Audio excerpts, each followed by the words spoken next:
ജീവിതത്തിൽ സന്തോഷവും ദുഃഖവും മാറി മാറി വരുന്ന അനുഭവങ്ങളാണ് നമുക്കെപ്പോഴും ഉണ്ടാവുക. നേരം പുലരുമ്പോൾ സന്തോഷത്തോടു കൂടി ദിവസം ആരംഭിക്കുന്ന നമുക്ക് പലപ്പോഴും നേരം സന്ധ്യയാകുമ്പോഴേക്കും ആ സന്തോഷം ഉണ്ടാകണം എന്ന് നിർബന്ധമില്ല. നമ്മുടെ സന്തോഷത്തിൻ്റെ കാരണങ്ങൾ മാറി മാറി വരികയാണ്. ദൈവം നൽകിയിട്ടുള്ള അനുഗ്രഹങ്ങളാണ് നമുക്ക് സന്തോഷത്തിൻ്റെ അടിസ്ഥാനം എന്ന് നമുക്കറിയാം. പക്ഷേ ആ അനുഗ്രഹങ്ങൾ നമുക്ക് പൂർണ്ണമായും ഉൾക്കൊള്ളാൻ കഴിയാതെ വരുമ്പോൾ അത് നമുക്ക് സങ്കടത്തിൻ്റെ കാരണവുമായി വരാം. മാനുഷികമായ ബലഹീനതകൾ കൊണ്ട് ദൈവാനുഗ്രഹങ്ങളെ വേണ്ട പോലെ തിരിച്ചറിയുവാൻ കഴിയാത്തതാണ് പലപ്പോഴും നമ്മുടെ സങ്കടത്തിനും അതേ തുടർന്ന് ജീവിതത്തിൽ ഒത്തിരിയേറെ ബുദ്ധിമുട്ടുകൾക്കും കാരണമായി വരിക. വിശുദ്ധ മത്തായിയുടെ സുവിശേഷത്തിൽ 20-ാം അധ്യായത്തിൽ 1 മുതൽ 16 വരെയുള്ള തിരുവചനങ്ങളിൽ മുന്തിരിത്തോട്ടത്തിൽ വേല ചെയ്യുവാനായി യജമാനൻ വിളിക്കുന്ന ജോലിക്കാരുടെ ഒരു മനോഹരമായ ഉപമ ഈശോ പറയുന്നത് നമ്മൾ വായിക്കാറുണ്ട്. 1-ാം മണിക്കൂറിൽ ജോലിക്ക് വിളിച്ച ആളുകൾക്ക് 1 ധനാറയാണ് വാഗ്ദാനം ചെയ്തത്. സന്തോഷത്തിനൊരു കുറവുമില്ല. അതേ ധനാറ വാഗ്ദാനം ചെയ്ത 11-ാം മണിക്കൂറിലെ ആളുകൾ ജോലിക്ക് കൂലി വാങ്ങിക്കുന്നത് കണ്ടപ്പോഴാണ് 1-ാം മണിക്കൂറിൽ ജോലിക്ക് വന്ന ആളുകൾക്ക് വിഷമമുണ്ടാകുന്നത്. അവർ ചോദിച്ചു വാങ്ങിയ അല്ലെങ്കിൽ അവർക്ക് നൽകാമെന്ന് പറഞ്ഞിരുന്ന അതേ പ്രതിഫലം മറ്റൊരാൾക്ക് നൽകുന്നത് കണ്ടപ്പോഴാണ് അവർക്ക് ലഭിച്ചത് കുറഞ്ഞു പോയോ എന്നൊരാശങ്കയുണ്ടാകുന്നത്. ദൈവാനുഗ്രഹത്തിൻ്റെ ഈ ഒരു അളവുകോൽ മനുഷ്യ മനസ്സിന് മനസ്സിലാക്കുവാനാവുന്നില്ല. നമ്മുടെ സന്തോഷത്തിൻ്റെ കാരണം നമുക്ക് ഇല്ലാത്തതിനെക്കുറിച്ചുള്ള ചിന്തകളല്ല, മറ്റുള്ളവർക്ക് ദൈവം നൽകുന്നതിനെക്കുറിച്ചുള്ള ചിന്തകളാണ് പലപ്പോഴും. നമ്മൾ തിരിച്ചറിയേണ്ടത് ദൈവം നമുക്ക് നൽകിയിട്ടുള്ള നന്മകളെക്കുറിച്ചാണ്.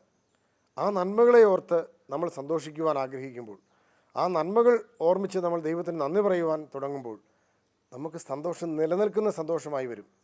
നമുക്ക് ലഭിക്കുന്ന അനുഗ്രഹങ്ങളെക്കാൾ തൊട്ട അയൽപക്കത്ത് താമസിക്കുന്ന ആളുകൾക്ക്, സ്വന്തം സഹോദരങ്ങൾക്ക് ദൈവം അനുഗ്രഹം നൽകുന്നുണ്ട് എങ്കിൽ അത് നമ്മളെ പലപ്പോഴും വേദനിപ്പിക്കുന്ന അനുഭവമായി മാറുന്നെങ്കിൽ നമുക്ക് സമാധാനം ഒരിക്കലും ഉണ്ടാവില്ല. കുടുംബങ്ങളിൽ വീതം വെപ്പിൻ്റെ സമയത്ത് പലപ്പോഴും നമ്മളെ അതിശയിപ്പിക്കുന്നത് എന്താണ്? എനിക്ക് ആവശ്യത്തിന് ലഭിച്ചു, ഞാൻ ചോദിച്ചത് എനിക്ക് ലഭിച്ചു, അതിലെനിക്ക് സന്തോഷക്കുറവൊന്നുമില്ല. പക്ഷേ എൻ്റെ സഹോദരന് ഞാൻ ഉദ്ദേശിച്ചതിനേക്കാൾ കൂടുതൽ ലഭിച്ചു എന്നുള്ളത് എനിക്ക് സന്തോഷത്തിന് കുറവുണ്ടാക്കുന്നു. മാനുഷികമായ ഇത്തരത്തിലുള്ള ചിന്തകൾ ദൈവത്തിൻ്റെ സ്നേഹം നമ്മിലേക്ക് ഒഴുകുന്നതിന് വലിയ തടസ്സം സൃഷ്ടിക്കുന്നു എന്ന് നമ്മൾ തിരിച്ചറിയുകയാണ്. ദൈവസ്നേഹത്തിൻ്റെ അപാരമായ ആ ഒരു സ്നേഹവായ്പ തിരിച്ചറിയണമെങ്കിൽ നമ്മിൽ മാനുഷികമായി അല്പം കൂടി ഔദാര്യം ഉണ്ടായേ പറ്റൂ. ദൈവം ആഗ്രഹിക്കുന്നത് നമ്മൾ ഉദാരമനസ്കരാകണമെന്ന് തന്നെയാണ്. ഒരുപക്ഷെ ഇന്ന് കാവ്യാമൃതത്തിൻ്റെ ഈ എപ്പിസോഡിലൂടെ നമ്മൾ കേൾക്കുവാൻ പോകുന്ന ഈ ഗാനങ്ങൾ തീർച്ചയായിട്ടും നമ്മെ കൂടുതൽ ഉദാരമനസ്കരും സ്നേഹപൂർണരുമാക്കും എന്നതിൽ സംശയമില്ല. കാവ്യാമൃതത്തിൻ്റെ ഈ എപ്പിസോഡിലേക്ക് ഏവർക്കും സ്നേഹപൂർവ്വം സ്വാഗതം.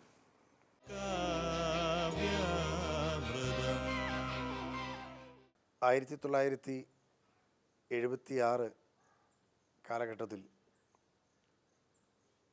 ഇടുക്കി ജില്ലയിലെ കാമാക്ഷി ഗവൺമെൻറ് UP സ്കൂൾ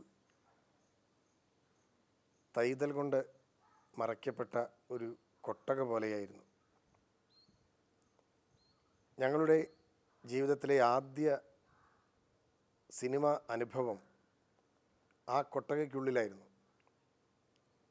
ആദ്യമായി അവതരിപ്പിച്ച സിനിമ, അത് കാണുവാനായി ടിക്കറ്റ് എടുക്കുവാൻ വീട്ടിൽ പൈസ ഇല്ലാതിരുന്ന സമയത്ത് ടിക്കറ്റ് എടുക്കാത്ത കൂട്ടുകാരെ എല്ലാവരെയും ഒരുമിച്ച് ഏറ്റവും പിറകിൽ ഒരു സ്ഥലത്ത് നിർത്തുന്നുണ്ടെന്നറിഞ്ഞ് ഞാനും എൻ്റെ ഇരട്ട സഹോദരനും കുറച്ച് കൂട്ടുകാരും കൂടി ഓടി തിക്കി ഞെരുങ്ങി ആ ഹോളിൻ്റെ ഉള്ളിലേക്ക് കയറുവാൻ കിണഞ്ഞ് പരിശ്രമിച്ചു കൊണ്ടിരിക്കുമ്പോഴാണ് സിനിമ തുടങ്ങി കുറച്ചു നേരം കഴിഞ്ഞു എന്ന് മനസ്സിലാക്കുന്ന രീതിയിൽ മനോഹരമായ ആ പാട്ട് ആദ്യമായി ചെവികളിലേക്ക് പറന്നിറങ്ങി വന്നത്.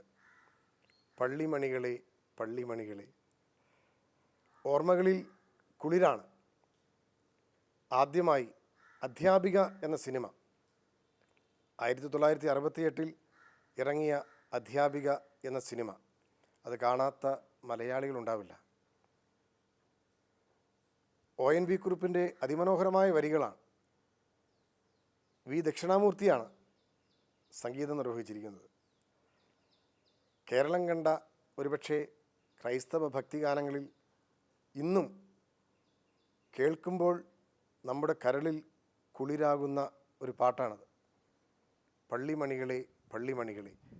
മെറിൻ്റെ മനോഹരമായ സ്വരത്തിലൂടെ വീണ്ടും ഗൃഹാതുരത്വത്തിൻ്റെ സുന്ദരമായ ആ ശീലുകൾ നമ്മളിലേക്ക് ഒഴുകി വരികയാണ്. നമുക്ക് കേൾക്കാം. പള്ളിമണികളെ പള്ളിമണികളെ സ്വർലോകഗീതത്തിൻ ഉറവുകളെ. പള്ളിമണികളെ പള്ളിമണികളെ സ്വർലോകഗീതത്തിൻ ഉറവുകളെ. നല്ലൊരു നാളെയെ മാടി വിളിക്കുവിൻ, നല്ലൊരു നാളെ നാളെ. നല്ലൊരു നാളെയെ മാടി വിളിക്കുവിൻ, നല്ലൊരു നാളെ നാളെ. പള്ളിമണികളെ പള്ളിമണികളെ സ്വർലോകഗീതത്തിൻ ഉറവുകളെ.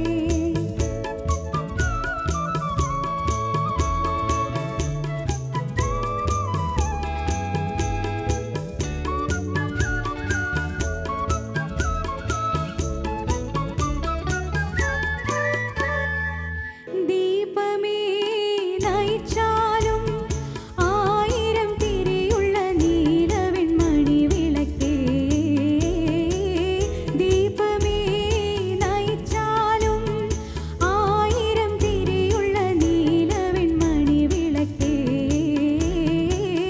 താരമേ ചിരിച്ചാലും ആയിരം ഇതളുള്ള താമര മലർ വിളക്കേ. വാടാത്ത താമര മലർ വിളക്കേ. പള്ളിമണികളെ പള്ളിമണികളെ സ്വർലോകഗീതത്തിൻ ഉറവുകളെ. നല്ലൊരു നാളെയെ മാടി വിളിക്കുവിൻ, നല്ലൊരു നാളെ നാളെ. പള്ളിമണികളെ പള്ളിമണികളെ സ്വർലോകഗീതത്തിൻ ഉറവുകളെ.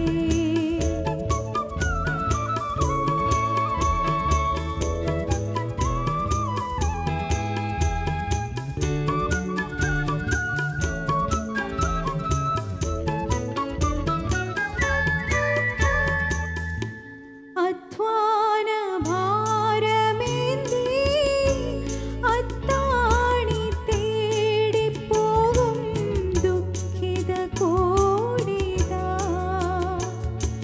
നാദങ്ങളാൽ ദിവ്യഗീതങ്ങളാലെന്നും ദാഹജലം പകരൂ, ഞങ്ങൾക്കു ദാഹജലം പകരൂ. പള്ളിമണികളെ പള്ളിമണികളെ സ്വർലോകഗീതത്തിൻ ഉറവുകളെ. പള്ളിമണികളെ പള്ളിമണികളെ സ്വർലോകഗീതത്തിൻ ഉറവുകളെ. നല്ലൊരു നാളെയെ മാടി വിളിക്കുവിൻ, നല്ലൊരു നാളെ നാളെ. നല്ലൊരു നാളെയെ മാടി വിളിക്കുവിൻ, നല്ലൊരു നാളെ നാളെ. പള്ളിമണികളെ പള്ളിമണികളെ സ്വർലോകഗീതത്തിൻ ഉറവുകളെ.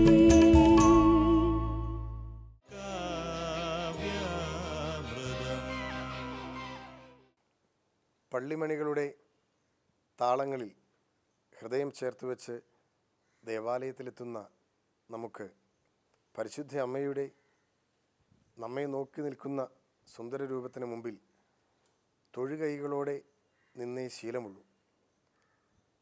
ആദ്യം ദേവാലയത്തിലെത്തുമ്പോൾ ഓടിച്ചെല്ലുന്നത് അമ്മയുടെ നിത്യസഹായ മാതാവിൻ്റെ രൂപത്തിന് മുമ്പിലേക്കാണ്. അതാണ് ശീലം. കുഞ്ഞുങ്ങളെ ദേവാലയത്തിൽ ആദ്യം എത്തിക്കുന്നത് അമ്മയുടെ രൂപത്തിന് മുമ്പിലാണ്. അതാണ് അമ്മമാരുടെ ശീലം. നമ്മൾ പഠിച്ചു വന്നിരിക്കുന്ന ശീലം അതാണ്. പരിശുദ്ധ അമ്മയുടെ രൂപത്തിന് മുമ്പിൽ നിന്ന് നിത്യസഹായ മാതാവേ ഞങ്ങൾക്ക് വേണ്ടി പ്രാർത്ഥിക്കണമേ എന്ന് പാടി പ്രാർത്ഥിക്കാത്ത ഏത് മലയാളി മാതൃഭക്തരാണ് നമുക്ക് ഇല്ലാത്തത്? എല്ലാവരും അങ്ങനെ പാടി പ്രാർത്ഥിക്കുന്നവർ തന്നെയാണ്. അങ്ങനെ കൈകൂട്ടി പിടിച്ചു നിന്ന് അമ്മയോട് നമ്മൾ പ്രാർത്ഥിക്കുമ്പോൾ, കന്യാമറിയമേ, ഉണ്ണീശോയെ നീ നോക്കി വളർത്തിയതുപോലെ ഞങ്ങളെയും ഞങ്ങളുടെ മക്കളെയും നോക്കി വളർത്തേണമേ, ആവശ്യമുള്ള അനുഗ്രഹങ്ങൾ ഞങ്ങൾക്ക് ഓരോരുത്തർക്കും നൽകണമേ എന്ന് കുഞ്ഞുങ്ങളെ ചേർത്ത് നിർത്തി പ്രാർത്ഥിക്കാത്ത ഏത് അമ്മയാണുള്ളത്? ഏത് ദേവാലയത്തിലെ മാതാവിൻ്റെ രൂപമാണ് ഒരമ്മയുടെയെങ്കിലും കണ്ണീര് കാണാത്തത്? ഹൃദയം കുത്തിയൊലിക്കുന്ന നൊമ്പരക്കൂടുകളായി അമ്മയുടെ രൂപങ്ങൾക്ക് മുമ്പിൽ അമ്മമാർ മാറുന്ന അനുഭവമാണ് പരിശുദ്ധ അമ്മയുടെ ഓരോ പ്രാർത്ഥനാ ഗീതവും നമുക്ക് നൽകുക. നിത്യസഹായ മാതാവേ എന്ന ഈരടികളോടെ ഒരുപക്ഷെ അധ്വാനിക്കുന്നവർക്കും ഭാരം വഹിക്കുന്നവർക്കും എന്ന് പറയുന്ന അഭയദേവെഴുതി ദക്ഷിണാമൂർത്തി സ്വാമികൾ ഈണമിട്ട മനോഹരമായ ഗാനത്തിൻ്റെ ചുവട് പിടിച്ചുകൊണ്ട് കന്യാമറിയമേ എന്ന് തുടങ്ങുന്ന മനോഹരമായ ഗാനം, അത് ക്രൈസ്തവ ഭക്തിഗാന ശാഖയ്ക്ക് മലയാള സിനിമയുടെ 70കൾ നൽകിയ സുഭഗമായ ഓർമ്മകളാണ്. ഈ ഗാനം എൻ്റെ വല്യമ്മയും അമ്മയും ഒക്കെ പാടുന്നത് ഞാൻ കേട്ടിട്ടുണ്ട്. അത്രയ്ക്കും സുന്ദരമായ ആ ഈണം ഇന്ന് നമുക്ക് വേണ്ടി ആലപിക്കുന്നത് സെലിനാണ്. നിത്യസഹായനാഥേ,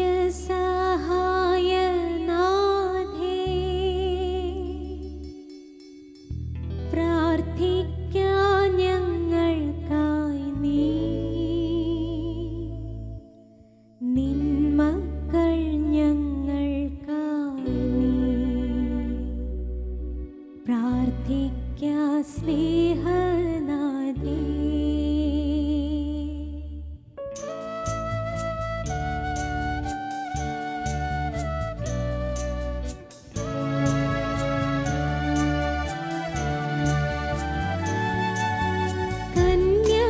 കന്യാമറിയമേ വിണ്ണിലെ രാജ കന്യകേ ദൈവമാതാവേ, കന്യകേ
ദൈവമാതാവിൻ്റെ തിരുസ്വരൂപത്തിന് മുമ്പിൽ മുട്ടുകുത്തി പ്രാർത്ഥിക്കുന്ന നമുക്ക് കണ്ണീരോടെ പ്രാർത്ഥിക്കുവാനുള്ളത് നമ്മുടെ ദുഃഖദുരിതങ്ങൾ മാറ്റിത്തരയണമേ എന്നു തന്നെയാണ്. എങ്കിലും ചിലപ്പോൾ നമ്മുടെ വേദനകൾ നമുക്ക് സഹിക്കാൻ പറ്റുന്ന നൊമ്പരങ്ങളും വേദനകളും നമുക്ക് ലഭിക്കുന്നതിനേക്കാൾ കൂടുതൽ ഒരുപക്ഷെ അതിനേക്കാൾ നമ്മെ വേദനിപ്പിക്കുന്നത് ദുഷ്ടത ചെയ്തിട്ടും സന്തോഷവും സമാധാനവും അനുഭവിക്കുന്നു എന്ന് നമ്മൾ വിചാരിക്കുന്ന നമ്മുടെ പല സുഹൃത്തുക്കളോ ബന്ധുക്കളോ അയൽപക്കക്കാരോ ഒക്കെ അവരെക്കുറിച്ചൊക്കെയുള്ള ഓർമ്മകളാവാം. തമ്പുരാൻ്റെ മുമ്പിൽ എന്താണ് നീതിയെന്ന് പലപ്പോഴും നമുക്ക് മാനുഷികമായ ഭാവങ്ങളിൽ തിരിച്ചറിയുവാനാവില്ല. ഈശോ പറയുന്നുണ്ട്, മുമ്പന്മാർ പലരും പിമ്പന്മാരും പിമ്പന്മാർ മുമ്പന്മാരുമാകും എന്ന് പറയുന്നുണ്ട്. എന്താണതിന് നീതിയെന്ന് നമുക്ക് മാനുഷികമായ ശൈലിയിൽ ചിന്തിച്ചു നോക്കിയാൽ മനസ്സിലാകില്ല. ദൈവികമായ ദർശനങ്ങളോട് നമ്മുടെ ഹൃദയം അടുപ്പിച്ചു നിർത്തുമ്പോൾ മാത്രമാണ് നമുക്കത് തിരിച്ചറിയാനാവുക. പരിശുദ്ധ അമ്മയുടെ ജീവിതം തൊട്ടറിയുമ്പോൾ നമുക്കത് വളരെ വളരെ വ്യക്തമായി മനസ്സിലാക്കുവാൻ കഴിയും. അമ്മയുടെ ജീവിതത്തിൽ സംഭവിച്ചതെല്ലാം ദൈവഹിതത്തിൻ്റെ നിറവായിരുന്നു എന്ന് ആ ജീവിത വഴികളിലൂടെ നടന്നു വരുമ്പോൾ നമ്മൾ തിരിച്ചറിയുകയാണ്. എന്നാൽ നമ്മുടെ ജീവിതത്തിൽ സംഭവിക്കുന്നതൊക്കെ ദൈവഹിതത്തിൻ്റെ നിറവാണോ എന്ന് തിരിച്ചറിയുവാൻ അമ്മയുടെ സഹായമില്ലാതെ നമുക്ക് പലപ്പോഴും പറ്റാറില്ല. അമ്മയുടെ മാധ്യസ്ഥ്യം നമ്മൾ തേടുകയാണ്. എൻ്റെ ജീവിതത്തിൽ ഈ നിമിഷം വരെ സംഭവിച്ചതെല്ലാം അത് ദൈവഹിതത്തിൻ്റെ നിറവ് തേടിയുള്ള എൻ്റെ സഞ്ചാര വഴികളുടെ തുടർച്ചയായിരുന്നു എന്ന് തിരിച്ചറിയുവാനുള്ള കൃപ തരണമേ എന്ന് അമ്മയുടെ മാധ്യസ്ഥ്യത്തിൽ നമ്മൾ പ്രാർത്ഥിക്കുകയാണ്. ഒരുപക്ഷെ കാവ്യാമൃതത്തിൻ്റെ ഈ എപ്പിസോഡ് ഇവിടെ അവസാനിക്കുമ്പോൾ നമ്മുടെ ജീവിതത്തിന് ദൈവം ഒരു തിരിച്ചറിവ് കൂടി നൽകുകയാണ്. എൻ്റെ ജീവിതത്തിൽ ഈ നിമിഷം വരെ സംഭവിച്ച കാര്യങ്ങളിൽ പലതും അതിൻ്റെ അർത്ഥവും വ്യാപ്തിയും ഒന്നും പലപ്പോഴും മനസ്സിലാകാതെ ഞാൻ തളർന്നു വീണപ്പോഴും അതിന് അർത്ഥമുണ്ടായിരുന്നു എന്ന തിരിച്ചറിവ്, അത് ദൈവികമായ പദ്ധതിയുടെ തുടർച്ചയായിരുന്നു എന്ന വെളിപ്പെടുത്തൽ, ആ ഒരു വെളിപാട് നമുക്ക് നൽകുന്ന ആഹ്ലാദം ദൈവാനുഭവമായി സ്വീകരിച്ചുകൊണ്ട് ദൈവത്തിന് നമുക്ക് നന്ദി പറയാം. കാവ്യാമൃതത്തിൻ്റെ ഈ എപ്പിസോഡ് ആസ്വദിച്ച എല്ലാവർക്കും ഹൃദയം നിറഞ്ഞ നന്ദി.